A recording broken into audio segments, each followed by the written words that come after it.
मध्ये मी शिक्षक म्हणून आहे, त्यामुळे मी हे खाकी पॅन्ट घातलेली आहे, समजून जायचं आहे.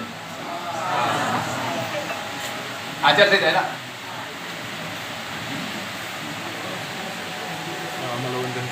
अच्छा आता आवाज येतो तुला? विषयाला सुरुवात करत आहोत. 10:05 झाली आहे. विषयाची आणि प्रबोधनाची आचारसंहिता तुम्ही सर्वांनी ऐकली असेलच आणि त्या आचारसंहितेचं पालन होईल याची दक्षता या ठिकाणी निश्चितच घेतली जाईल. तर आपण लागलीच विषयाला सुरुवात करत आहोत. आताच परिचय करून देणारे आमचे सहकारी समता सैनिक दलाचे लेफ्टनंट कर्नल आयुष्यमान इंगळे साहेब या ठिकाणी प्रशिक्षक म्हणून नियुक्त आहे. असं आपण लगेच विषयाला सुरुवात करत आहोत. मूर्तिमंत करुणेचा सागर सर्वसामान्य मनुष्याला केंद्रस्थानी मानून त्याच्या दुःखमुक्तीसाठी ज्यांनी संपूर्ण जगात सर्वश्रेष्ठ विज्ञानवादी आणि महान नैतिक अधिष्ठान आहे असा सर्वश्रेष्ठ धर्म जगाला दिला आणि तत्वज्ञानाच्या क्षेत्रात म्हणाल तर या धर्माच्या माध्यमातून त्यांनी त्रिसरण पंचशील, चार आर्य सत्य, आर्य अष्टांगिक मार्ग, दशपारमिता, प्रत्यक्ष समुत्पाद, अगणित अशी धर्मपद, कर्मसिद्धांत, अनित्यतावाद, अनिश्वरतावाद, सिगार सूक्त, कालम सूक्त असे तत्वज्ञानाच्या क्षेत्रात सर्वोच्च उच्च कोटीचं ज्ञान त्यांनी मानवाला दिले आणि मानव जातीवर अनंत उपकार करून ते आम्हातून निघून गेले. तथागत सम्यक संबुद्ध आणि खंडप्राय अशा भारत देशाचे संविधान लिहून देशातील प्रत्येक मानवाचा केवळ बौद्धांचा किंवा अस्पृश्यांचा नव्हे तर प्रत्येक भारतीयाचा वर्तमानच नव्हे तर भविष्यकाळ ज्यांनी उज्ज्वल केला, प्रत्येक भारतीयाला काटमानेने जगावं कसं, स्वाभिमान असावा कसा, हे सर्व दाखवून दिले असे ते परम विज्ञान, परम विद्वान, प्रज्ञासूर्य आणि तरीही प्रांजळपणे सांगतात की मी आयुष्यभर विद्यार्थीच आहे. ज्यांनी तुम्हा सर्वांची मातृशिखर संस्था भारतीय बौद्ध महासभा तथा बुद्धी सोसायटी ऑफ इंडिया त्यांच्या अध्यक्षतेखाली संस्थापित केली.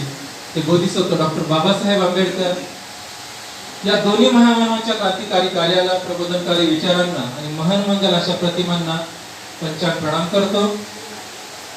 आपल्या संस्थेचे द्वितीय राष्ट्रीय अध्यक्ष डॉक्टर बाबासाहेब आंबेडकरांचे एकमेव सुपुत्र ज्यांना आम्ही आपण सर्वजण सूर्यपुत्र या आदरार्थी संबोधनाने संबोधतो ते यशवंतराव तथा भैयासाहेब आंबेडकर यांच्या धर्ममंगल कार्याला सुद्धा मी या ठिकाणी अभिवादन करतो. त्यांच्या पश्चात आपल्या संस्थेचे घोडा ज्यांनी आपल्या समर्थाने मागील 46 वर्ष आपल्या संस्थेला देशाच्या 24 राज्यांमध्ये पोहोचवलं. समाजाच्या सर्व स्तरापर्यंत, समाजाच्या शेवटच्या व्यक्तीपर्यंत, गाव, शहर, वस्ती, तांड्यापर्यंत आपली धर्माचा प्रसार आणि प्रचार केला. त्यांच्या नेतृत्वाखाली हे सर्व झालं. त्या बाबासाहेब आंबेडकरांच्या सुनबाई महाउपासिका, महाधर्मधारी आदरणीय मीराताई आंबेडकर यांच्या 46 वर्ष धर्ममंगल कार्याला सुद्धा मी अभिवादन करतो. संस्थेचे राष्ट्रीय सल्लागार आणि भारतातील तमाम वंचितांचे श्रद्धास्थान असलेले श्रद्धेय प्रकाश तथा ॲडव्होकेट बाळासाहेब आंबेडकर यांच्या धर्म, सामाजिक, राजकीय वाटचालीला सुद्धा मी या ठिकाणी सादर जय करतो. आपल्या संस्थेचे राष्ट्रीय कार्याध्यक्ष, ट्रस्टी आणि समता सैनिक दलाचे राष्ट्रीय अध्यक्ष डॉक्टर भीमराव यशवंतराव आंबेडकर यांना आणि मागील 8 ते 9 वर्षापासून अखंडपणे भारतभर चाललेल्या, देश आणि विदेशभर चाललेल्या त्यांच्या धर्ममंगल कार्याला मी अभिवादन करतो. बौद्ध पंचायत समिती या संस्थेचे सभापती आणि रिपब्लिकन सेनेचे सरसेनानी, आंबेडकर घराण्याची धाकली देशदर्डार पात आदरणीय आनंदराज आंबेडकर साहेब यांच्या धर्म सामाजिक वाटचालीला सुद्धा मी या ठिकाणी अभिवादन करतो. भारतीय बौद्ध महासभेचे पूज्य भिक्खू संघ त्यांचे संघनायक संघपाल महाथेर, या ठिकाणी उपस्थित असलेले पूज्य भंते हे सुमेध बोधीजी, पूज्य भंते विशुद्ध बोधीजी, या सर्व पूज्य भिक्खूगणांना मी पंचांग प्रणाम करतो। या ठिकाणी उपस्थित असलेले मुंबई प्रदेशचे उपाध्यक्ष आदरणीय सुनीलजी बनसोडे साहेब, मुंबई प्रदेशचे संघटक आदरणीय महादेवजी गायकवाड, बाजीराव ठोकळे, सर्जेराव गायकवाड साहेब, त्याचप्रमाणे झोन मधून आलेले सर्व सन्माननीय पदाधिकारी, शाखांमधून आलेले सर्व सन्माननीय पदाधिकारी, शाखांचे झोनचे महिला पदाधिकारी, समता सैनिक दलाचे सर्व सैनिक, सर्व अधिकारी, आदरणीय सिद्धार्थ आहिरे गुरुजी, या ठिकाणी ज्येष्ठ बौद्धाचार्य आमचे मार्गदर्शक वसंतराव ससाने साहेब, आमचे सहकारी आदरणीय रतन तायडे साहेब आहेत, झोन क्रमांक 2 चे अध्यक्ष या ठिकाणी, त्यांचं देखील या ठिकाणी सर्व सन्मान्य सर्व उच्च विद्या विभूषित पदाधिकारी आहेत। आणि सर्वात महत्त्वाचे म्हणजे ज्यांना भारतीय बौद्ध महासभा संस्थेचे कणा मानलं जातं, या संस्थेचा स्टार प्रचारक मानलं जातं,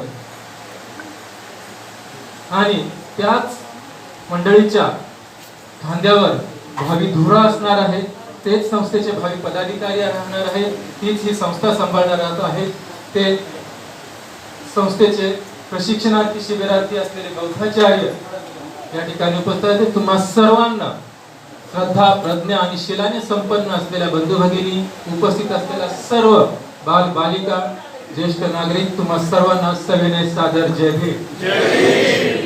बंधू भगिनींना संस्थेने आज जो विषय दिलेला आहे डॉक्टर बाबासाहेब आंबेडकरांचे क्रांती लढे, अतिशय महत्त्वाचा विषय आहे।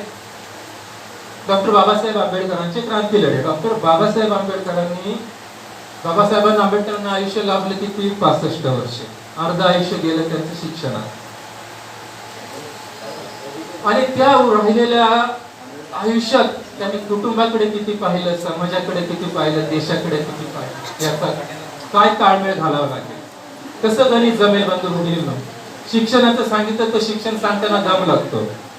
बाबासाहेब आंबेडकरांनी BA मुंबईमध्ये केलं, MA अमेरिकेत केलं, डबल MA तिथंच केलं Columbia university. Babasaheb Ambedkar double MA आहे, PhD सुद्धा तिथंच केलं कोलंबियात, तिथून लंडनला गेले, तिथे MSc केलं, तिथे DSc केलं, तिथून 1.5 किलोमीटर अंतरावर ब्रेझिन आहे, तिथं बॅरिस्टर ॲट लॉ केलं,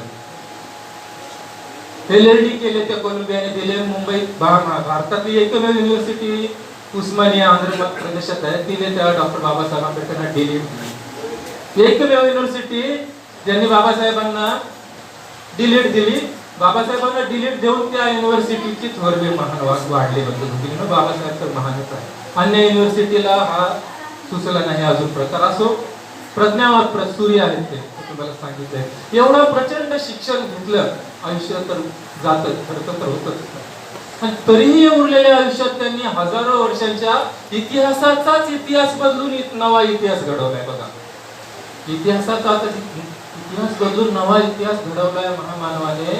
हजारो वर्षाची जी अन्यायकारक परंपरा होती ती बदलली, कुटुंब पाहिलं, काय केलं, आणि क्रांती लढी आज तो विषय मांडायचा, काय करायचं, काय आहे ना सर्व चमत्कार।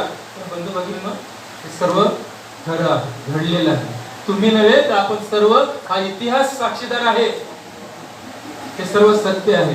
बाबासाहेबांनी जे काही केलं त्याला क्रांती लढा म्हटलंय, हा क्रांती लढे म्हटलंय। बघा, तुम्ही शब्दांवर लक्ष ठेवा।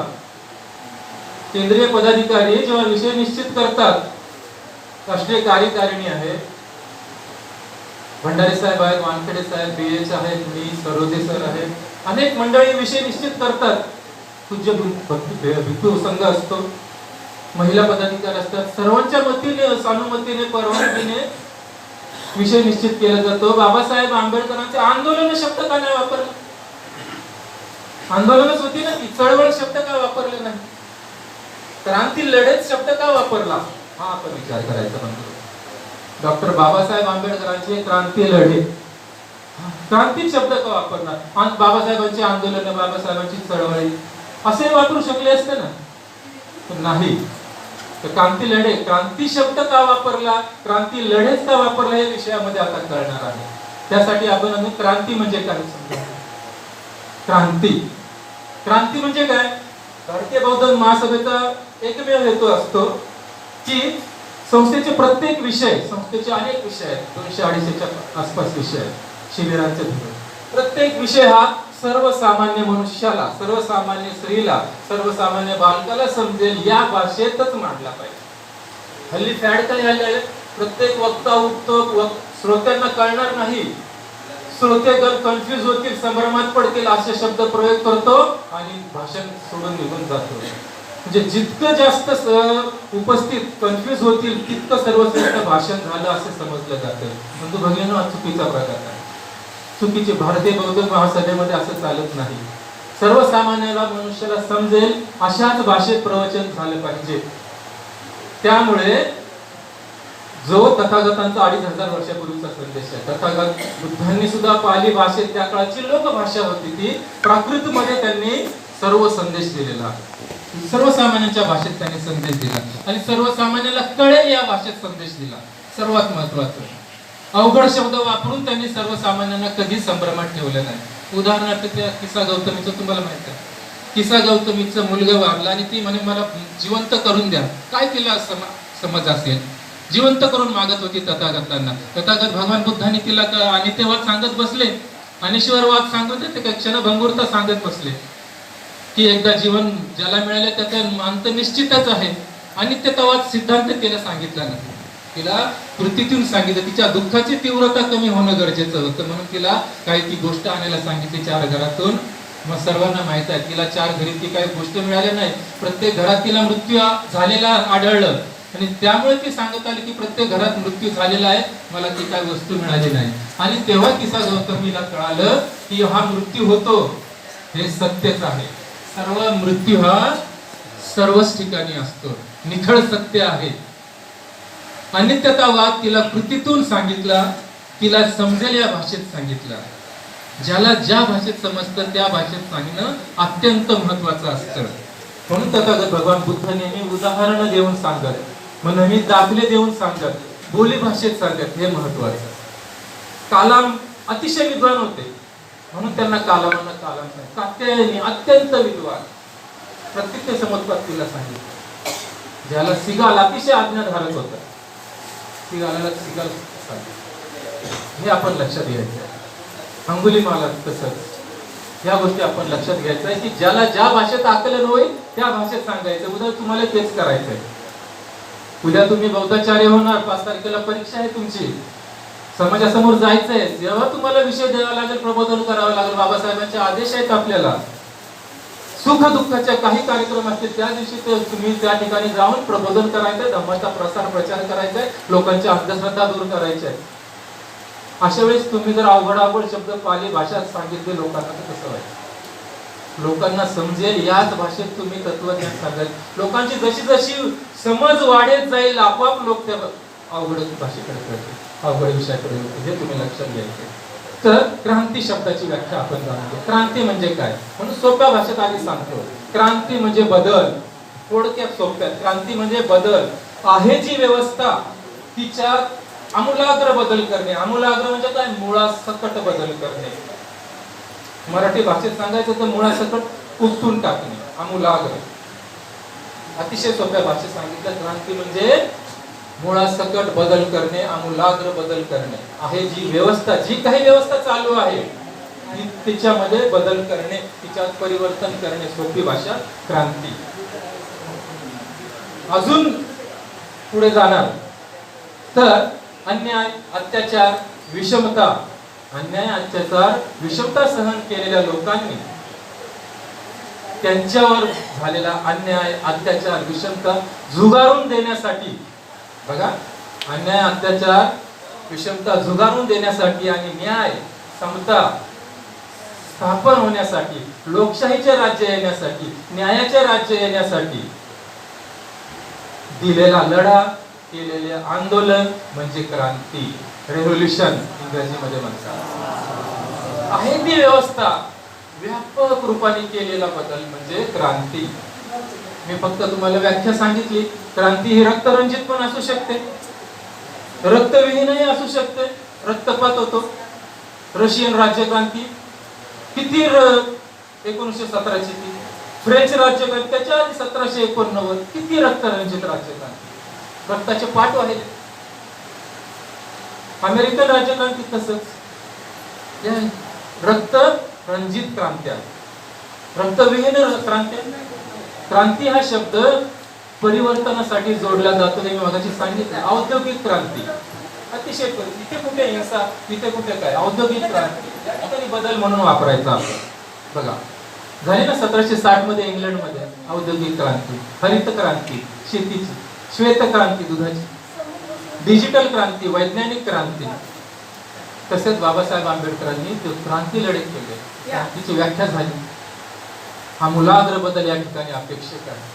जर राजकीय असेल तिथे तर बेबंदशाही असेल, हुकुमशाही असेल, तिच्यामध्ये परिवर्तन करण्यासाठी लोकांनी सामूहिकरित्या केलेलं आणि लोक चळवळ, लोक आंदोलन म्हणजे क्रांती. आणि इथे तर शब्द वापरले आपण डॉक्टर बाबासाहेब आंबेडकरांचे. यस, बाबासाहेब आंबेडकरांनी एकट्याने क्रांती लढे केलेली आहे, लोकांच्या सहकार्याने. ते आता आपल्याला डॉक्टर बाबासाहेब आंबेडकरांची सुरुवातच बंधू भगिनींनो त्या क्रांतीने होते. आयुष्याची सुरुवात त्यांनी केली लोक आयुष्याची 1919 पासून. 1919 साली ते विद्यार्थी होते बंधू भगिनींनो. सिडलॅम कॉलेजमध्ये प्रोफेसर होते, पैसे साठवत होते, शिक्षण संपलेली पैसे साठवत होते. इंग्लंडला जाऊन अर्धवट राहिलेलं शिक्षण पूर्ण करायचं होतं. MSc आणि DSc मिळवायची होती, बॅरिस्टर ॲट लॉ मिळवायचं होतं. पैसे साठवत होते आणि 1919 साली साऊथ बरो कमिशन भारतात आलं आणि त्या साऊथ बरो कमिशन समोर साक्ष देण्यासाठी विद्यार्थी भीमराव आंबेडकर गेले. बाबासाहेब झाले नव्हते, डॉक्टर झाले नव्हते त्यावेळी. आणि विद्यार्थी दशेतले भीमराव आंबेडकर साहेब त्यांच्या समोर साक्ष देत आहेत आणि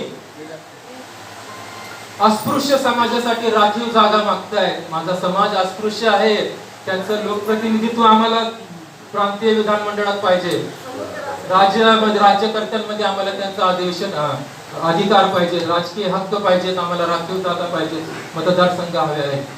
1919 साली बघा बाबासाहेबांवर आरोप होतो अन्य लोकांकडून की त्यांनी राज्यक्रांतीमध्ये त्यांनी स्वातंत्र्य लढ्यात भाग घेतला नाही. चुकीचे आहे ते, म्हणजे तुम्हाला ते फोडायचे आहेत पुढे. 1919 समोर साऊथ बरो कमिशनला सांगितलं इंग्लंडच्या की आमच्या अस्पृश्य समाजाला हक्क पाहिजेत. आणि त्या कमिशन समोर साक्ष द्यायला कोण होते? पंडित जवाहरलाल नेहरू यांचे वडील मोतीलाल नेहरू साक्ष द्यायला. 1950 साली राष्ट्रपती झालेले डॉक्टर राजेंद्र प्रसाद साक्ष द्यायला. म्हणजे त्यांच्यापेक्षा वयाने ज्येष्ठ विठ्ठल रामजी शिंदे कितीतरी ज्येष्ठ वयाने त्यांच्या वडिलांच्या वयाची मंडळी. आणि अशा समोर हा विद्यार्थी आपले भीमराव साहेब आंबेडकर साक्ष देत आहेत, मागणी करतायत. बंधू भगिनींनो, ती क्रांतीची बीज रोपत आहेत हे आपण लक्षात घ्या. क्रांती ही एकत्र ज्वालामुखीसाठी नाही, क्रांतीच्या ठिणगी आधी तयार होतात, बीज आधी रोवली जातात आणि मग क्रांती असंतोष निर्माण होतो आणि मग त्या ठिणग्या एकत्र होऊन तो विस्फोट होतो. हे आपण लक्षात घ्यायचं आहे. ही साऊथ बरो कमिशन समोर मागणी केली. त्यानंतर पुढे 1929 सायमन कमिशन, साऊथ बरो सायमन कमिशन समोर ती मागणी केली. सायमन कमिशन समोर मागणी केल्यासाठी प्रचंड विरोध झाला.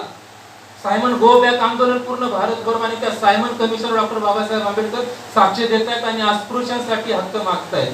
हिंदू समाजाला ते सांगत होते की माझ्या अस्पृश्य समाजाला तुम्ही कुठलेच हक्क देत नाही, मानव म्हणून मानत नाही, त्यांना स्पर्श करत नाहीत. इस्लाम धर्मीयांना तुम्ही स्वतंत्र, जैन धर्मीयांना तुम्ही स्वतंत्र हक्क देता, ईसाईंना तुम्ही हे करतायत, मायनॉरिटीज अल्पसंख्याक म्हणून हक्क देतायत आणि यांना काहीच हक्क देत नाहीत. आणि त्यांना मानव म्हणूनही मानत नाही, तुमच्या धर्माचे म्हणून मानत नाहीत. असे ते मागणी करत होते, परंतु त्यांच्या मागणीला यश नव्हतं. क्रांतीला सहजासहजी कधीच यश मिळत नसतं, हे आपण लक्षात घ्यायचं. क्रांतीबाबत अजून दुसरी संदेश आहेत, प्रचलित आहेत, जगात सर्रास वापरले जातात. जगात जितके काही प्रॉब्लेम आहेत जगात जितके काही प्रॉब्लेम आहेत बंधू भगिनींनो, ते फक्त त्याच्यातल्या 95% प्रॉब्लेम एक कानपाटीत मारल्याने सुटतात. बघा, आहेत जगातले 95% एक कानपटात मारल्याने सुटतात. कुठला मार्ग झाला तो? हिंसेचा मार्ग. असेही म्हणतात की क्रांतीचा मार्ग बंदुकीच्या नळीतून जातो. बंदूक टेकवली की क्रांती झालीच, हिंसा झालीच. बुद्धांना आणि डॉक्टर बाबासाहेब आंबेडकर हे अभिप्रेत होतं का? मुळीच नाही. म्हणून त्यांची नावं संपूर्ण जग आदराने घेतं, नम्रपूर्वक घेतलं जातं. क्रांती केली, रक्ताचा एकही थेंब नाही सांगितलं. दोन्ही महामानव बाबासाहेब आंबेडकरांनी कधी अटक झाली नाही, कधी गुन्हा दाखल झाला नाही त्यांच्या पूर्ण राजकीय आयुष्यात. सगळ्या गोष्टी सनदशीर. आणि एवढं केलं, हजारो वर्षांचा इतिहास बदलला, तेवढी क्रांती घडवली, पण कधी रक्तरंजित नाही. म्हणून त्यांच्या प्रत्येक आंदोलनाला क्रांती म्हटलं जातं. मुळासकट बदलून टाकलेले, आमूलाग्र प्रवर्तन केलं. परिवर्तन नाही केलं. परिवर्तन जबरदस्तीने केलं जातं. ये तर बस, तिथे शिबिरात बस. प्रवर्तन स्वतःहून उठून झोपेतून सकाळी लवकर उठून देतो प्रवर्तन. बाबासाहेबांनी ते केलं. म्हणून त्यांच्या प्रत्येक आंदोलनाला क्रांती म्हटलं जातं. क्रांती कारण ते परिवर्तनाची, क्रांतीची बीजारोपण होते. बीजारोपण होते. हे साऊथ बरो कमिशन त्यांना माहित नव्हतं काय माझ्या मागणी मान्य होणार नाही. 1919 चा काळ कुठे आणि स्वातंत्र्य आंदोलन झालं 42. पुढचा किस्सा ऐकून तुम्हाला कळेल किती काळाच्या पुढे असलेले महामानव आहेत. 1922 साली त्यांची पीएचडी, जो आपण ग्रंथ जो आपल्या परिचित आहे, प्रॉब्लेम ऑफ उडुपी, हा ग्रंथ डीएससी चा प्रबंध म्हणून आहे. मग सर्वांना माहित आहे, तुम्ही सर्व उच्च शिक्षित आहात. तो त्यांची पदवी अडवली, डीएससी ची प्रबंध अडवला. म्हणजे तुमची भाषा अतिशय उग्र आहे. ब्रिटिश साम्राज्य संपूर्ण जगावर होतं, त्याचा सूर्य मावळत नव्हता, फिजिकली मावळत नव्हता व भौतिकपणे मावळत नव्हता.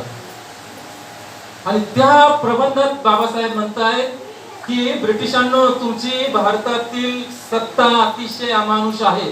तुम्ही भारतीयांचं शोषण केलेलं आहे. भारतातून तुम्ही कच्चा माल नेऊन तुम्ही आम्हाला दुप्पट तिप्पट भावाने विकता. आमच्या देशातला गरीब अजून पिळला जात आहे. तुम्ही या देशावर राज्य करायला लायकीचे राहिलेले नाही. कधी सांगताय? 1922 साली तुमचा रुपया ढब्बू झालेला आहे. तुम्ही या देशातून चालते व्हा. बघा, 1922 साली डॉक्टर बाबासाहेब आंबेडकरांना लेखी स्वरूपात जगजाहीरपणे सांगतायत या देशातून चालून जा. आणि बाबासाहेब आंदोलन काय होतं? तुम्ही ब्रिटिश धार्जिणे आहात. जेव्हा हे भौतिक पुरावे त्यांनी पडले, तेव्हा ते तोंड घशी पडलेले आहेत बाबासाहेबांचे सर्व विरोधक. हे लक्षात घ्या.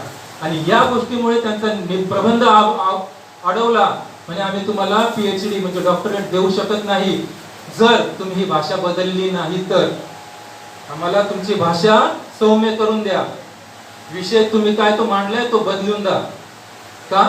बाबासाहेब आंबेडकरांना जर्मनीहून बोलावण्यात आलं. बाबासाहेब आंबेडकर जर्मनीमध्ये होते त्यावेळेस, अजून शिक्षण घेण्यासाठी गेलेले. बाबासाहेब आंबेडकरांनी तिकडचं शिक्षण अर्धवट सोडलं, लंडन मध्ये गेले आणि त्या मंडळींना, परीक्षकांना भेटले. म्हणजे माझा प्रबंध का अडवला, त्यामध्ये काय खोटं आहे ते सांगा, मी ते सिद्ध करा, मी तो भाग काढून टाकतो. खोटं आहे असं म्हणून मी तुमची माफी मागेल आणि तो भाग काढून टाकेल. परंतु जर ते खोटं नसेल तर मात्र तो भाग मी अजिबात वगळणार नाही. भले मला तुमची डीएससी नाही मिळाली तरी बेहत्तर, परंतु जे सत्य आहे ते सत्य. आणि जर तुम्ही तो प्रबंध मान्य नाही केला तर मी अन्य युनिव्हर्सिटी कडून तो करेल आणि तो मंजूर करेल आणि तुमची जी काही आहे परिस्थिती आहे मी जगाच्या वेशीवर टाकणार. बंधू भगिनींनो, 1922 साली ब्रिटिशांच्या देशात, त्यांच्याच राजधानीत, त्यांच्या समोर, त्यांच्याच भाषेत त्यांनाच ठणठण सांगणारा हा गुलामांचा पण गुलाम असलेला, म्हणजे आपलं दुहेरी गुलामीत होतो. बंधू भगिनींनो, आपण दुहेरी गुलामी तुम्हाला कळली असेल. सवर्णांचे देखील आपण गुलाम होतो. आणि एवढ्या 100 वर्षापूर्वी डॉक्टर बाबासाहेब आंबेडकर सांगतायत, किती धाडस हे. ब्रिटिशांना तो प्रबंध मान्य करावा लागला कारण ते सर्व सत्य होतं. ब्रिटिश लोक पण अर्थकारण तज्ञ होते. बाबासाहेबांचा प्रबंध जो प्रॉब्लेम ऑफ उडुपी तो थोड्याफार फरकाने संमत झाला आणि डॉक्टर बाबासाहेब आंबेडकरांना डॉक्टरेट मिळाली. बंधू भगिनींनो, 1922 साली त्यांना डोळ्यात डोळे घालून मागणारा हा क्रांतीचा पुत्र नव्हे काय, क्रांतीचा लढा नव्हे काय, ही गोष्ट आपण लक्षात घ्यायची. बाबासाहेबांच्या या छोट्या छोट्या गोष्टी इतिहासाने लपवल्या, इतिहासकारांनी लपवल्या. इतिहासाची व्याख्याच आहे बंधू भगिनींनो. इतिहास काय म्हणजे इतिहास असं घडलं आज असं सांगतात. लिहिणाऱ्यांनी काय केलंय, असं घडलं असं सांगतात म्हणजे काय, त्यांनी जे लिहिले ते सांगितलेलं लिहिलंय, खरं काय घडलं तेच लिहिलंच नाही. म्हणून इतिहास नवीन घडवायचा. आता आजवर जो पण आपण इतिहास शिकलोय बंधू भगिनींनो, तो प्रतिक्रांतीवाद्यांनी लिहिलेला इतिहास आहे. बाबासाहेबांना दलितांचा कैवारी म्हणूनच फोकस करण्यात आलं. दलितांचा कैवारी नाही, अखिल भारताच्या अखिल मानव जातीचे कैवारी आहेत ते. हे त्यांच्या कार्यावरून कळेल. 1922 साली त्यांनी क्रांतीच्या लढ्याची सुरुवात केली आहे. 1919 1922 सायमन कमिशन समोर तिची तशी साक्षीदारी प्रचंड विरोध करून त्यांनी अस्पृश्यांसाठी सगळ्या मागण्या केल्या. त्यावेळेस सुद्धा ते गव्हर्नमेंट लॉ कॉलेजमध्ये प्रोफेसर होते. विद्यार्थी त्यांच्या नाराज झाले, परंतु लोकांना त्यांच्याबद्दलच्या ज्या काही कृती आहेत त्यांच्या नंतर कळतात. बाबासाहेब आंबेडकर हे लोकांना फार उशिरा कळतात. बर्नार्ड शॉ म्हणतो ना, तो dead Ambedkar is more dangerous than live Ambedkar. जिवंत आंबेडकरांपेक्षा निघून गेलेले आंबेडकर फार डेंजर आहे. कारण बाबासाहेब आंबेडकर बॉर्न रॅडिकल होते, जन्मताच बंडखोर होते, जन्मताच क्रांतिकारक होते. जन्मल्यापासूनच त्यांना त्या परिवर्तनाचा ध्यास लागलेला. परिवर्तनाचा म्हणजे क्रांती, हे आपण लक्षात घ्यायचं. त्यांच्या या कार्यामुळे पुढे त्यांनी शिक्षण पूर्ण झाल्यानंतर त्या जेव्हा पूर्ण क्षमतेने शिक्षणाला साधन करून ते आले, शिक्षणाला साध्य मानून नाही आले. आपली मंडळी आपण सर्वसाधारण काय म्हणतो, उच्च शिक्षण घेणं हे माझं टार्गेट आहे, साध्य आहे, तो माझा गोल आहे उच्च शिक्षण घेणे. बाबासाहेब आंबेडकरांनी उच्च शिक्षणाला साधन बनवलं आणि त्यांचं ध्येय गाठण्यासाठी प्रयास केला. हे आपण लक्षात घ्यायचं आहे. आणि त्यांची सार्वजनिक सुरुवात त्यांच्या कार्याला मुंबई प्रांत म्हणजे काय, मुंबई राज्य, महाराष्ट्र राज्य तेव्हा अस्तित्वात नव्हता. मुंबई राज्य होतं, मुंबई प्रांत होता. मुंबई प्रांत मोठा होता. मुंबई प्रांतामध्ये हल्लीचा मुंबई, ठाणे, कोकण प्रांत, अहमदनगर, पुणे, सातारा, पूर्ण खानदेश, गुजरातचा अहमदाबाद, सुरत, कर्नाटकचं विजापूर होतं, कर्नाटकचं धारवाड होतं, कर्नाटकचं बेळगाव होतं. एवढा सारा प्रदेश म्हणजे मुंबई प्रांत होता. हे आपण लक्षात घ्यायचं. आणि या प्रांतामध्ये त्यांना MLC member of legislative council म्हणजे विधान परिषदेवर सरकार नियुक्त आमदार घेण्यात आले. 1926च्या फेब्रुवारीमध्ये त्यांनी शपथविधी घेतली. बघा, सरकार नियुक्त आमदारकी दिली. एखादी व्यक्ती, सरकारने मला नामनिर्देशित आमदार म्हणून नियुक्त केलंय, सरकार किती आनंदित झालं असते. बाबासाहेब आंबेडकरांनी फेब्रुवारीमध्ये शपथ घेतली आहे. सरकार धाडसीने निर्णय सुरुवात केली असती. आपण सरकार धाडसीने व्यक्तिमत्व पाहतोय, तुम्ही सर्वजण समजले असणार. सरकारच्या आश्रयाने आमदारकी खासदारकी मिळालेली व्यक्ती सरकारच्या विरोधात काहीच करत नाहीत, जनतेचीही कामं केली जात नाहीत. परंतु बाबासाहेब आंबेडकरांना फेब्रुवारीमध्ये दिले, शपथविधी घेतले. पुढच्याच महिन्यात 27 मार्चच्या 27 महिन्यामध्ये आंदोलनाला सुरुवात. कुठलं आंदोलन? जगातलं सर्वात श्रेष्ठ आंदोलन, 19-20 मार्च 1927. त्यांनी भीती बाळगली काय, मी आताच आमदार झालोय आणि मी लगेच आंदोलनाला सुरुवात केली, माझी आमदारकी काढून घेतली तर काय करायचंय? मुळीच नाही बंधू भगिनींनो. 1923 4 एप्रिल 1923 साली याच मुंबई प्रांतामध्ये SK बोले दादरचे, त्यांनी तो ठराव मांडला होता की महाराष्ट्रातील मुंबई प्रांतातील सर्व सार्वजनिक स्थळे, पाणवठे, शाळा, अनाथाश्रम अस्पृश्यासाठी खुले राहतील. परंतु त्याची अंमलबजावणी होत नव्हती. 27 साली ते आंदोलन डॉक्टर बाबासाहेब आंबेडकरांनी हाती घेतलं, महाडचं. आणि त्या ठिकाणी त्यांनी एक बहिष्कृत परिषद अस्पृश्यांची भरवली आणि त्या ठिकाणी त्यांनी सगळ्या गोष्टी समजावून सांगितल्या. आणि 20 मार्च रोजी सर्वांसमोर, त्यांच्या शेकडो अनुयायांसमोर त्यांनी त्या चवदार तळ्याच्या पाण्याला स्पर्श केला, ते पाणी प्राशन केलं. बंधू भगिनींनो, सगळ्यात महत्वाचं म्हणजे पाणी हे निसर्गाच्या देणगीला देखील आपल्या अस्पृश्य समाजाच्या व्यक्तींना हात लावण्यास परवानगी नव्हती. प्राणी, पशु, पक्षी ती पाण्याला स्पर्श करायचे, प्यायचे, परंतु माणसाला त्या तळ्याच्या पाण्याला हात लावायला परवानगी नव्हती. डॉक्टर बाबासाहेब आंबेडकरांनी रीतसर सनदशीर मार्गाने ती क्रांती यशस्वी केली. त्या पाण्याला स्पर्श केला आणि ते पाणी, चौदार तळ्याचं पाणी सर्व जनतेला खुले केले 20 मार्च 1927. परंतु बंधुभगिनींनो, त्याच दिवशी त्या महाडवासियांनी आपल्या अस्पृश्य समाजावर हल्ला केला. आपल्या गोरगरीब जनतेवर दुपारच्या वेळेस बेसावध असताना हल्ला करण्यात आला. डोकी फोडली, स्त्रिया, महिलांना, मुलाबाळांना मार पडला. बंधुभगिनींनो, डॉक्टर बाबासाहेब आंबेडकर अतिशय शांत, त्यांनी कुठलीही बेकायदेशीर कृती करण्यास आपल्या बांधवांना परवानगी दिली नाही. अतिशय संयमाने ती कृत्य त्यांनी हाताळलं आणि सनदशीर मार्गाने तो लढा. जरी आपल्याला वाटतं बंधू भगिनींनो, बाबासाहेब आंबेडकरांनी हा क्रांती लढा यशस्वी केला. 20 मार्च 1927 चौदार तळ्याच्या पाण्याला स्पर्श केला, ते तळ खुलं झालं. परंतु त्या सवर्णांनी, महाडच्या सवर्णांनी कोर्ट केस केली आणि पुढील 10 वर्षे ती केस चालली.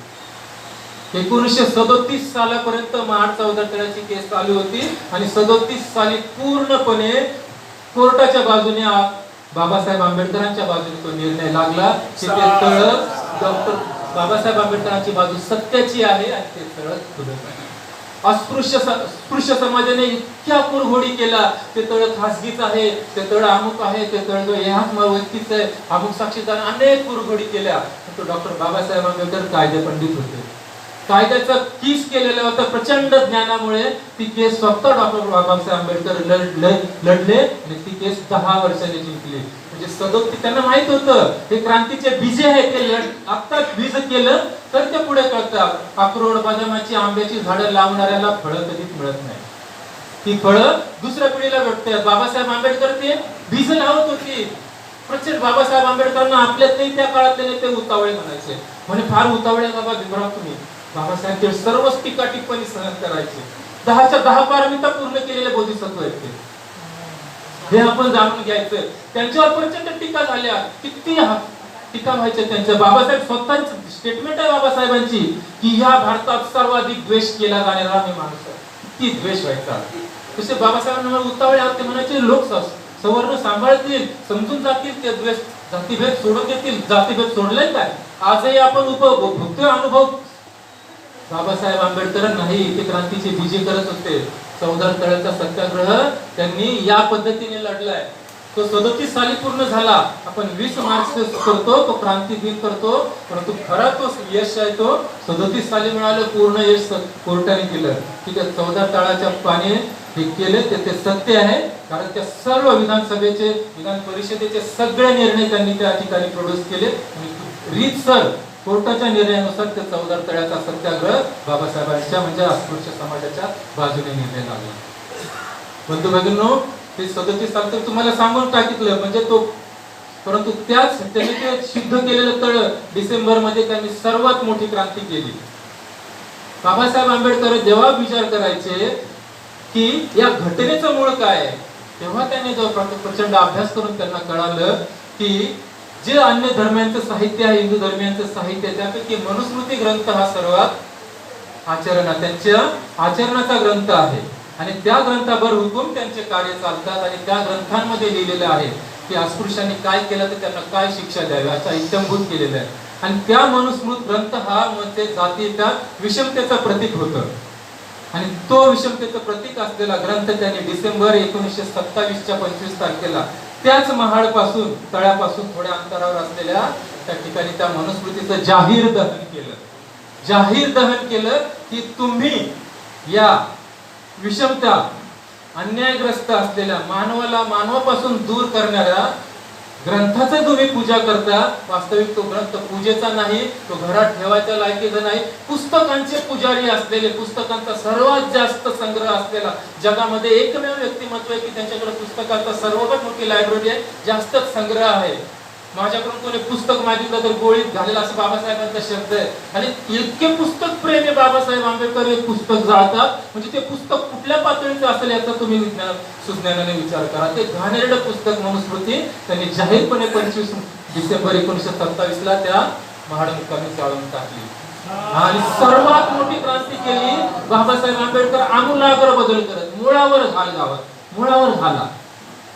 जातीयता विषमता कुठून सुरू झाली तर त्या पुस्तकापासून, त्याच्यात लिहिलं आहे म्हणून तुम्ही करताना ते पुस्तकच मी जाळून टाकतो. मनुस्मृती दहनाचं हे कारण आहे आणि त्याने मनुस्मृती दहन केली. त्यांचे सहकारी चित्रे, सहस्रबुद्धे आणि सर्व शेकडो सहकारी त्यांच्या समोर जाहीर दहन केले. बाबासाहेबांचं कुठलंही कार्य त्यांचं असं ठराविक लोकांसमोर नाही. सगळ्या गोष्टी जाहीरपणे करायच्या, सगळ्या गोष्टी जाहीरपणे पत्रकारांना, पोलिसांना, इंग्रजांचं राज्य होतं तेव्हा सगळं रीतसर करत.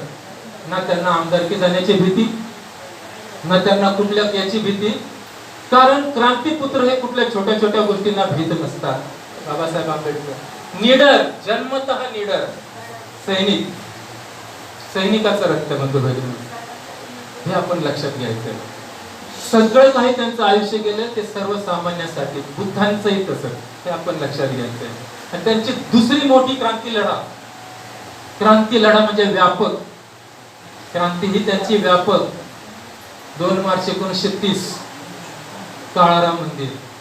बाबासाहेब आंबेडकर सांगतात की तुमचे हे पाणी पिल्याने किंवा तुमच्या मंदिरात जाणारे आम्ही अमर होणार नाही.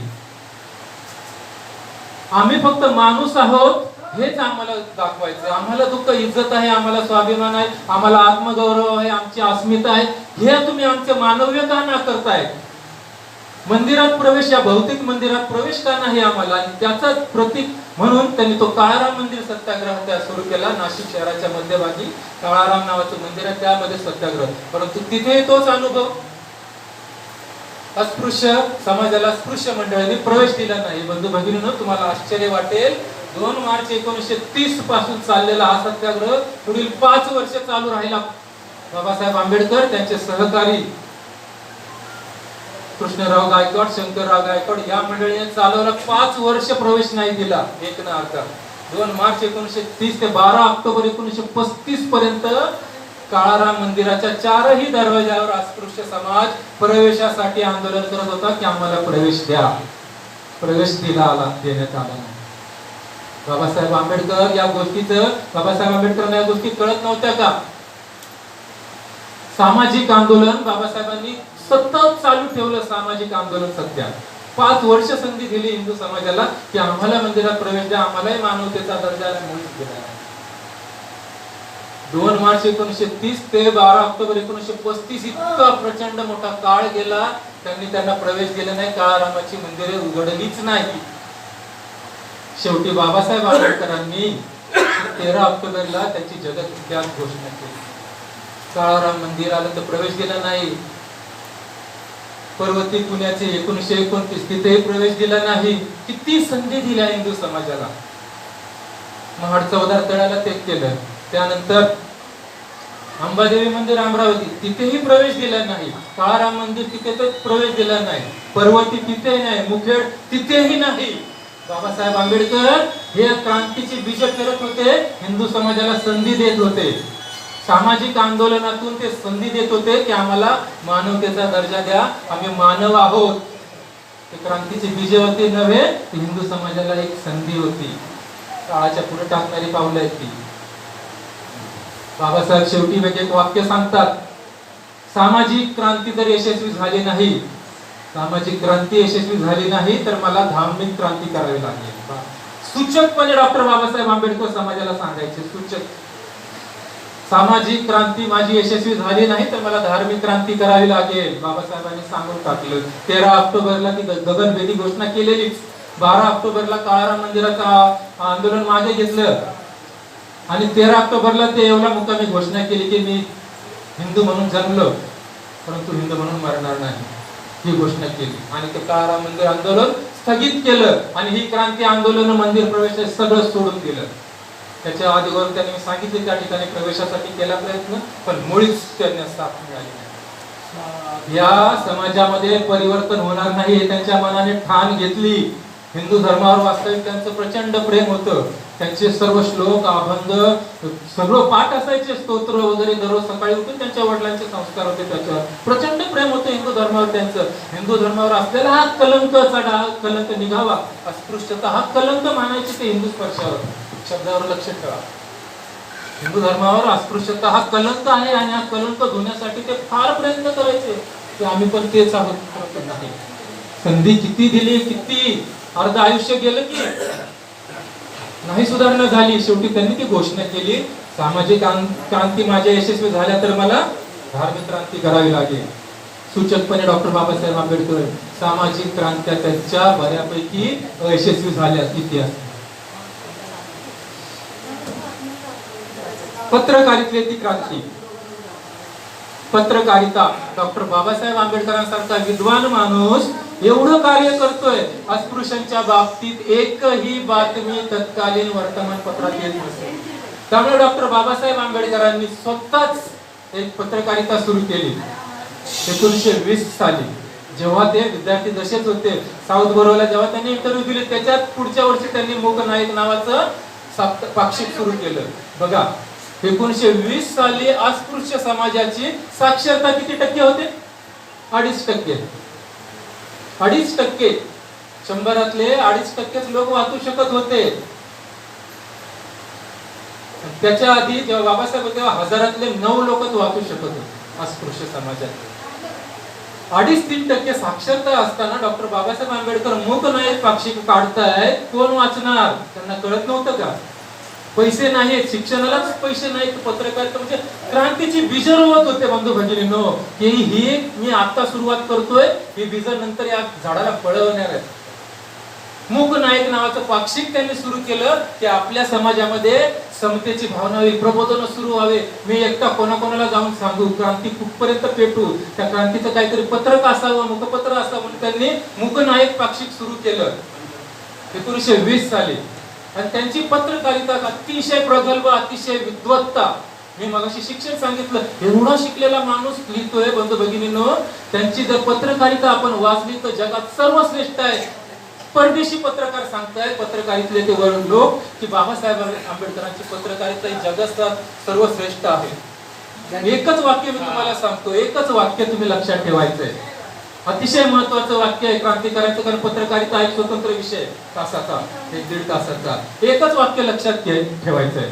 डॉक्टर बाबासाहेब आंबेडकर नावाच्या मूक नायकाने बहिष्कृत भारतात समता प्रस्थापित केली आणि जनतेला प्रबुद्ध भारताची भेट दिली. बघा, एकच वाक्य लक्षात ठेवा. काय आहे वाक्य? डॉक्टर बाबासाहेब आंबेडकरांची ही क्रांती आहे. या क्रांतीतून त्याने ठिणग्या पेटल्या. आजही तुम्ही, मी काय सांगितलं, डॉक्टर बाबासाहेब आंबेडकर नावाच्या मूक नायकाने 1920 मूक नायक, डॉक्टर बाबासाहेब आंबेडकर नावाच्या मूक नायकाने बहिष्कृत भारत 1927, बहिष्कृत भारतात समता प्रस्थापित केली, समता 1927. आणि जनता 1930, जनतेला प्रबुद्ध भारताची भेट दिली. जनतेचं नाव प्रबुद्ध भारत ठेवलं. हे बाबासाहेब आंबेडकरांचे 5 पाक्षिक आहेत बंधू भगिनींनो. ह्यातून त्यांनी क्रांतीची बीज रोवली. माझा समाज आज ना उद्या वाचणार आणि त्यांना तत्कालीन परिस्थिती काय होईल त्यांना कळेल. आणि बाबासाहेब आंबेडकरांचे एकमेव ही 5 नाव मी सांगितली, याच्यातच त्यांनी मराठीतून लिखाण केलं आहे. अदरवाईज त्यांचं सर्व शिक्षण, सर्व लिखाण इंग्लिश मध्ये आहे. आपण त्यांचे जे काही ग्रंथ वाचतो, अगदी बुद्ध आणि त्यांचा धम्मपासून हे सर्व इंग्लिश मध्ये लिहिलंय. आपण त्यांचं भाषांतर वाचतोय. बाबासाहेब आंबेडकरांना माहित होतं आज माझा समाज शिकलेला नाही, त्यांना मराठी वाचता येत नाही आणि मी इंग्लिश मध्ये लिखतो. 55च्या 55 ग्रंथ त्यांचे इंग्लिश मध्ये. बाबासाहेब आंबेडकरांनी मराठीत एकही ग्रंथ लिहिला नाही. हे 5 पत्रकारिता आणि ती उपासना पुस्तिका, बस एवढंच साहित्य त्यांचं मराठीत आहे. त्यांनी मराठीत एकही साहित्य लिहिलं नाही. बाबासाहेब आंबेडकरांना माहित होतं येणारा काळ निश्चित माझी इंग्लिश पुस्तकं वाचल, जग माझं पुस्तक वाचल, जगातले देशातील बालक वाचतील आणि त्यांना कळेल माझं म्हणणं काय. आज परिस्थिती तीच होते. आज आपली सर्वांची मुलं बाळ इंग्लिश मीडियम मध्ये शिकतात आणि तीच मंडळी ही पुढील पुस्तकं वाचणार आहे. ही काळाच्या पुढे पाहण्याची दृष्टी आहे बंधू भगिनींनो. याला म्हणतात क्रांतीची बीजे रोपणं आणि हीच ती तत्त्वे. मराठी साहित्य आज तुम्ही जनताचे सर्व लेख वाचा. बघा, बहिष्कृत भारताचे सर्व लेख वाचा, अंगावर काटाच येणार तुमच्या. आजही ते जे काय म्हणताय बाबासाहेब आंबेडकर, त्या बहिष्कृत भारताच्या जनतामध्ये त्या समता पाक्षिकात किंवा प्रबोध जे काही म्हणतात ते आजही लागू आहे. बाबासाहेब आंबेडकरांची पत्रकारिता ही बातम्यांपुरती नव्हती, इथं काय घडलं तिथं काय घडलं, प्रबोधनात्मक पत्रकारिता होती, समाजकारण करणारी पत्रिका होती.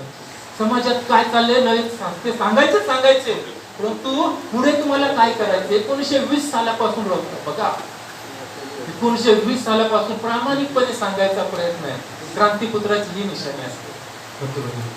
सामाजिक क्रांती पाहिली, पत्रकारितेची क्रांती पाहिली, शैक्षणिक क्रांती पाहिली.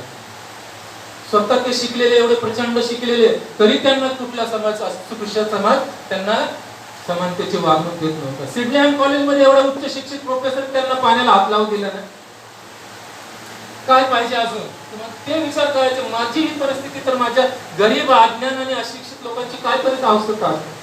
बाबासाहेब आंबेडकरांनी गांधीजींना एक वाक्य म्हटलेलं आहे. बाबासाहेब आंबेडकर जेव्हा गांधीजी साऊथ आफ्रिकेमध्ये काळ्या गोऱ्यांचा भेद मिटवत होते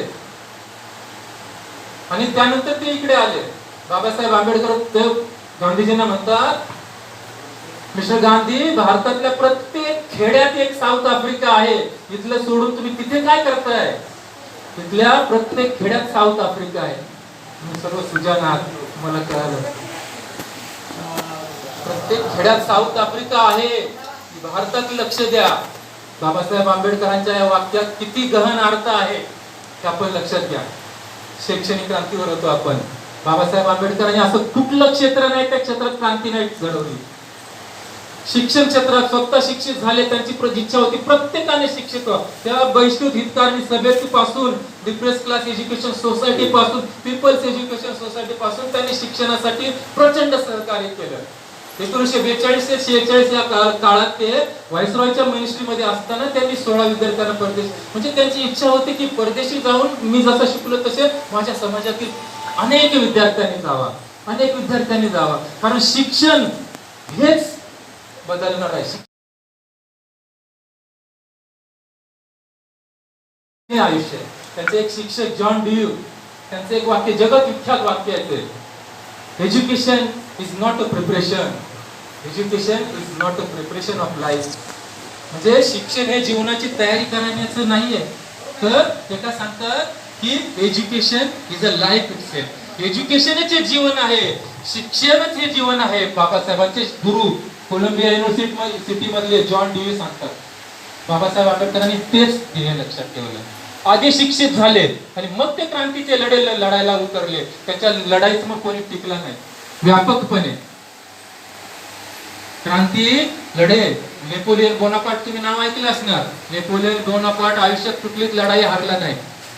त्याचं एक वाक्य होतं, लढाईला जर 7 तास शिल्लक असतील, त्याच्यातल्या 8 तास शिल्लक असतील, तर त्याच्यातले 7 तास मी माझ्या हत्यारांना धार लावणार.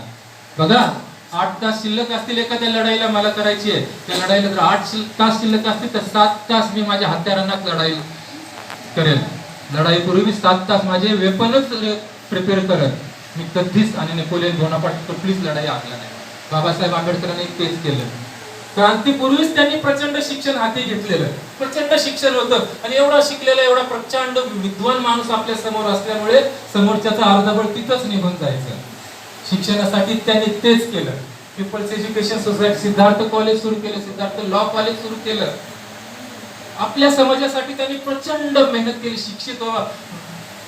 मिलिंद कॉलेज औरंगाबादला जागा घेऊन त्या ठिकाणी मिलिंद आणि नागसेनवन नावाचं केलं. तेही शिक्षणाची प्रतीक आहे. ती नावं देण्यामागे त्यांची वेगळी भूमिका आहे. मोठा इतिहास आहे. जेणेकरून आपला समाज शिक्षित व्हावा. शिक्षण क्रांतीमध्ये आज त्यांचं नाव आदराने घेतलं जातं. कितीतरी विद्यार्थ्यांना शिष्यवृत्त्या मिळाव्या. शाळा सुरू, वसतिगृह त्यांनी सुरू केली.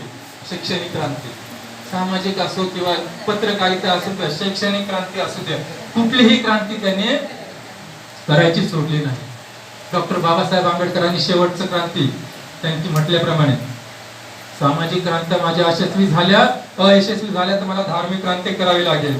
आणि त्यावर हुकूम त्यांनी प्रचंड संधी दिली या समाजाला, हिंदू समाजाला, की आम्हाला सन्मान नाही, कुठलाही परिवर्तन झालं नाही. त्यामुळे त्यांनी जाहीरपणे 14 ऑक्टोबर 1956 रोजी नागपूर येथे स्वतः आणि त्यांचे लाखो अनुयायी 8 लाख अनुयायांनी एक साथ त्या नागपूरमध्ये रक्तविहीन, जगातली एकमेव रक्तविहीन क्रांती केली आणि आमूलाग्र एका धम्मातून दुसऱ्या धम्मामध्ये धर्मांतर केलं आणि जगात एकमेव अशी धम्मक्रांती ती यशस्वी करून दाखवली. धम्मक्रांती यशस्वी करून दाखवली हा शब्द महत्वाचा आहे. जगातल्या सगळ्याच क्रांत्या यशस्वी ठरल्या नाही. बाबासाहेब आंबेडकरही सुरुवातीला ज्या क्रांत्या लढल्या त्याही यशस्वी, मंदिर प्रवेशाच्या क्रांती यशस्वी ठरल्या नाहीत, परंतु ही धम्मक्रांती त्यांनी यशस्वी ठरली. लाखो अनुयायी एकत्र बौद्ध धर्मामध्ये गेले आणि त्यांनी न भूतो आणि न भविष्यती अशी प्रचंड धम्मक्रांती त्यांनी या 1956 रोजी केली आणि जगात या क्रांतीला सर्वश्रेष्ठ म्हटलं गेलं. सुरुवातीला शब्द वापरलेला की हिंदू धर्मावर असलेला अस्पृश्यता कलंक ते काय काढू शकले नाही. बाबासाहेब आंबेडकरांनी अस्पृश्य समाजावर असलेला तो कलंक असलेला तो धम्माचा तो त्यांनी धुवून टाकला आणि पांढरे शुभ्र असलेला धम्म, पांढऱ्या शुभ्र वस्त्रांचा धम्म, बौद्ध धम्म आपल्याला दिला आणि तथागतांच्या उंजळीत आपल्याला टाकलं. 22 प्रतिज्ञा जो आपला पासपोर्ट मानला जातो बौद्ध विश्वामध्ये प्रवेश करण्याचा, त्या 22 प्रतिज्ञा सहित आपल्याला बौद्ध धर्मात टाकलं आणि जगात सर्वश्रेष्ठ असलेली ही महान धम्मक्रांती त्यांनी यशस्वी करून दाखवली. संपूर्ण जग हैराण झालं. बौद्ध राष्ट्र अतिशय आनंदी झाली की एवढं मोठं प्रवर्तन या अतिशय कर्मठ असलेल्या देशात, अतिशय कर्मठ असलेल्या देशात, कारण अनटचेबिलिटी हा शब्द डॉक्टर बाबासाहेब आंबेडकरांनी संपूर्ण जगाला दिला. राऊंड टेबल कॉन्फरन्सच्या माध्यमातून जेव्हा त्यांनी या देशातील स्पृश्य समाजाची वर्तणुकीची लक्तरे वेशीवर टांगली की हा स्पृश्य समाज अस्पृश्य समाजाला कोणत्या प्रकारची अमानवीय वागणूक देतो, स्पर्श देखील करत नाही, सावली देखील स्वीकारत नाही, हातचं अन्न खात नाही, या गोष्टी तर करतो परंतु त्यांना मानवतेचे हक्क, पाणी, अन्न यापासूनही वंचित ठेवतो, मालमत्ता सांभाळायचा अधिकार नाही, त्यांना शिक्षण घ्यायचा अधिकार नाही. या गोष्टी जगाला कळाल्या राऊंड टेबल कॉन्फरन्सच्या माध्यमातून. यांनी समुद्र ओलांडायचा नाही या माध्यमातून सगळ्या गोष्टी बंदिस्त करून ठेवलेल्या. बघा, डॉक्टर बाबासाहेब आंबेडकरांनी 3ही राऊंड टेबल कॉन्फरन्स मध्ये या गोष्टी जाहीरपणे सांगितल्या. अस्पृश्य समाजावर कोणती परिस्थिती ओढवते या देशामध्ये आणि त्याच्यामुळे आम्हाला राखीव जागा, राखीव मतदारसंघ, स्वतंत्र मतदारसंघ हवे आहेत. आणि या गोष्टी पटल्यामुळे, सिद्ध करून दाखवल्यामुळे आणि टचॅबिलिटी हा स्पर्श ऑक्सफर्ड युनिव्हर्सिटीमध्ये बी.आर. आंबेडकर यांच्यामुळे घडलाय. लक्षात ठेवा, सिद्ध करून दिलं डॉक्टर बाबासाहेब आंबेडकरांनी. आणि या गोष्टी त्या पीएमला, त्यांच्या प्राईम मिनिस्टरला रॅन्सम मॅकडोनाल्ड कळाल्या आणि तो निवाडा आपल्या बाजूने लागलेला महात्मा गांधींच्या उपोषणामुळे संपला. स्वतंत्र मतदारसंघाचं रूपांतर राखीव मतदारसंघात झालं. डॉक्टर बाबासाहेब आंबेडकरांनी त्या ठिकाणी एक पाऊल माघार घेतली, त्या केवळ आणि केवळ अस्पृश्य समाजासाठी. हे आपण लक्षात. बाबासाहेब आंबेडकरांनी असं कुठलंच क्षेत्र सोडले नाही, सामाजिक, धार्मिक, राजकीय, शैक्षणिक, सांस्कृतिक कुठलंच क्षेत्र सोडले नाही की ज्या क्षेत्रात त्यांनी क्रांती केली, क्रांतीचे प्रयत्न केले. बंधू भगिनींनो, आज सामाजिक आंदोलन असो, कुठलेही आंदोलन असो, आज ते आपला समाज यशस्वी करून दाखवतोय कारण ते डॉक्टर बाबासाहेब आंबेडकरांची प्रेरणा आहे. बाबासाहेब आंबेडकरांना सुरुवातीला यश मिळालं नाही खरंय, परंतु बर्नार्ड शॉ म्हटल्याप्रमाणेच dead Ambedkar is more dangerous than live Ambedkar. जिवंत आंबेडकरांपेक्षा मेलेला आंबेडकर अतिशय धोकादायक आहे आणि आज ते जग बघत आहे. आज आंबेडकर अनुयायांचं कुठलं आंदोलन यशस्वी होते ते बघा बंधू, नाहीच. आंबेडकर अनुयायी उतरला नाही असं आंदोलनच नाही. आज एक शेवटचं वाक्य सांगतो तुम्हाला, जगावर कुठलीही परिस्थिती येऊ द्या, जगावर तांत्रिक काही कुठलीही परिस्थिती येऊ द्या, एखादं अंतराळ आणि त्याचा कंट्रोल सुटला आणि ते पृथ्वीवर पडणार आहे. आपण काय म्हणतो, काहीतरी पृथ्वीला धोका निर्माण झाला, अमेरिका बघून घे. कुठले तरी जगात 2 राष्ट्र युद्ध सुरू आहे, प्रचंड मानवतेचा संहार होतोय, एकमेकांवर बॉम्ब टाकतायत. आपण काय म्हणतो, 2 राष्ट्रांचं युद्ध वेगळं, जाऊ द्या, अमेरिका बघून घे. काही जगावर संकट येऊ द्या, कुठल्याही जगात दुसऱ्या राष्ट्रांमध्ये संकट येऊ द्या, आपण बोलतो अमेरिका बघून घे. का? अमेरिकेत तेवढी पावर आहे. आरक्षणावर भारत देशामध्ये तीच परिस्थिती सांगतो बंधू भगिनींनो, अनुभव घेतलेले. भारत देशात कुठेही संविधानावर हल्ले होऊ द्या, आरक्षण कमी होऊ द्या, संविधानावर हल्ले होऊ द्या, आरक्षण कमी होऊ द्या, आरक्षण रद्द होऊ द्या, अन्य अस्पृश्य समाज काय बोलतो माहित आहे का? संविधानावर हल्ला होतोय, आरक्षण काय म्हणून असेल का? बौद्ध समाज बघून घे. काय हे झाले का तिथं? बौद्ध समाज बघून घे. बंधू भगिनींनो, ही सत्य परिस्थिती आहे का? बौद्ध समाजामध्ये तेवढी ताकद आहे, बौद्ध समाजात तेवढी क्षमता आहे, बौद्ध समाजात तेवढी प्रज्ञा आहे की केवळ आणि केवळ डॉक्टर बाबासाहेब आंबेडकरांनी दिलेल्या या क्रांतीची बीज आहेत. त्या बीजांना आज फळ येत आहे. म्हणून बाबासाहेब आंबेडकरांच्या प्रत्येक आंदोलनाला भले ते अयशस्वी असू दे, भले ते त्यांना यश नाही मिळालं, बाबासाहेब आंबेडकर पारमिता पूर्ण केलेले आहे. उपेक्षा पारमिता म्हणजे काय? यश मिळो नाही तर न मिळो, आपण आपलं काम करत राहायचं.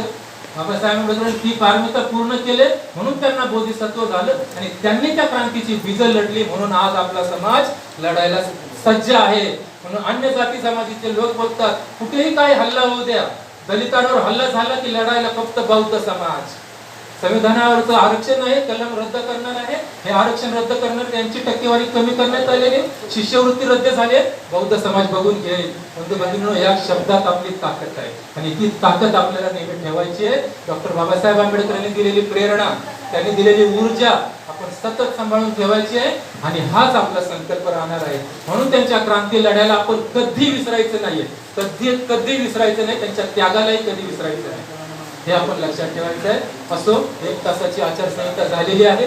आचारसंहितेचा भंग होणार नाही याचे मी सुरुवातीला सांगितलं की 1 तास बरोबर झालेला आहे. त्यामुळे आज मुंबई प्रदेशचे सर्व सन्माननीय पदाधिकारी ज्यांनी मला या ठिकाणी बोलावलं, हा विषय डॉक्टर बाबासाहेब आंबेडकरांची क्रांती लढी, हा मला अजून एक विषय राहिला होता परंतु तो वेळाअभावी मी ते देणार नाही. तुम्हा सर्वांच्या प्रती प्रशिक्षणार्थी बौद्धाचार्यांची बोलणे, मला प्रशिक्षणार्थी बौद्धाचार्यांमध्ये राष्ट्रीय सचिव बघायचे आहेत, मला महाराष्ट्रावर तुम्हाला बघायचं आहे, मुंबईवर बघायचं आहे, शाखेचे अध्यक्ष झालेले मला तुम्हाला बघायचं आहे. ही माझी प्रांजळ इच्छा आहे. तसं तुम्ही काम करणार, तुम्हाला झोनवर देखील बघायचं आहे, तुम्ही तसे व्हाल अशी तुमच्या प्रती, तुमच्या कुटुंबाप्रती मंगल कामना करतो. तिथे माझे सर्व ज्येष्ठ सहकारी श्रेष्ठ यांच्या प्रती मंगल कामना व्यक्त करतो. डॉक्टर बाबासाहेब आंबेडकरांचे आमची एक विनंती होती, आम्ही प्रशिक्षणार्थी बौद्धाचार्य मागच्याच रविवारी दिल्ली कॉलेजला भेट दिलेली होती, त्याबद्दल जर एक 10 मिनिटांमध्ये काही सांगितलं तर सांगा, खूप फरक पडेल. Yes yes. बाबासाहेब आंबेडकरांनी 1950 साली तिथे जागा विकत घेतली सरकारकडून पाठपुरावा करून. 1950 राष्ट्रपतींना त्या ठिकाणी बोलावण्यात आलं आणि मिलिंद कॉलेज आणि नागसेनवन माझा विद्यार्थी, बघा त्याच काही ते विचार करतात, माझा विद्यार्थी मिलिंदासारखा झाला पाहिजे, प्रश्न विचारणारा मिलिंद झाला पाहिजे. मिलिंद हा राजा, त्याचं नाव मिलिंद नव्हतं बंधू भगिनींनो, त्याचं नाव मिनॅंडर, तो भारतीय पण नव्हता. मिनॅंडर तो ग्रीक देशातला आलेला, त्याला मराठी हिंदी काही कळत नव्हतं, तो ग्रीक होता, वेगळीच भाषा, आक्रमक होता, भारत देश जिंकायला आलेला, जिंकला पण त्याने पंजाब मध्ये त्याचं राज्य. त्या ग्रीक देशात त्याने मिनॅंडर म्हणून राज्य सुरू केलं. इसवी सन पूर्व 100 वर्ष, म्हणजे इसवी सनाच्या येशू ख्रिस्ताच्या 100 वर्ष. त्या काळात येऊन त्याने पंजाबच्या हिमालयाच्या पायथ्याशी त्याने राज्य केलं, प्रचंड राज्य निर्माण. मिनॅंडरच म्हटलं. आणि तो मिनॅंडर जेव्हा तो प्रचंड बुद्धिमान होता, पराक्रमी होता, ज्ञानी होता, वादविवादपटू होता, वाद संवाद करून समोरच्याला पराभूत करण्यात त्याचा हातखंडा होता. आणि त्या राजा मिनॅंडर त्याच्याच राज्यामध्ये सियाल राज्य, सियाल म्हणजे काय, सियालकोट आज ते पाकिस्तानमध्ये, त्या सियाल राज्यामध्ये ते बुद्ध विहारात म्हणते नागसेन बरोबर त्याने वादविवाद केला. अतिशय मस्त पुस्तक आहे ते, मिलिंद म्हणजे मराठी त्याचं भाषांतर झाले मिलिंद प्रश्न. आणि त्या म्हणते नागसेन आणि राजा मिनॅंडर यांच्यातला जो वाद संवाद आहे, प्रश्नोत्तर आहे, हे प्रश्नोत्तर म्हणजे ते मिलिंद प्रश्न अतिशय प्रत्येक प्रशिक्षणार्थीने, प्रत्येक पाली भाषा शिकणाऱ्याने, प्रत्येक विद्वानाने, प्रत्येक प्रवचनकाराने ते पुस्तक वाचायचंय. आणि त्या त्यांच्या वादविवादामधून राजा मिनॅंडर याचा पराभव झाला. राजा म्हणते नागसेन म्हणजे तथागत भगवान बुद्धांप्रमाणेच, प्रतिबुद्धांप्रमाणेच अतिशय विद्वान, अतिशय नम्र, आणि अतिशय मितभाषी असलेला बनते नागसेनांसमोर बनते राजा मेनंडरचा पराभव झाला. त्याने मान्य केलं की बौद्ध धम्म हा मानवतेला मानणारा आहे. बौद्ध धर्माच्या केंद्रस्थानी मानव आहे.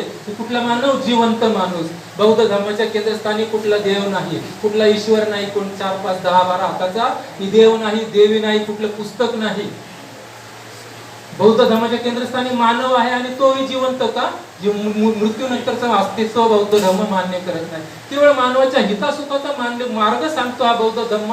हे ऐकून राजा मेनंडर अतिशय प्रसन्न झाला आणि त्या राजा मेनंडरने त्याच क्षणी बंत नागसेनला शरण केला आणि म्हटलं की मला तुझ्या बौद्ध धर्माची दीक्षा दे आणि मी आजन्म बौद्ध म्हणूनच राहील आणि बौद्ध धर्माचा प्रसार करल.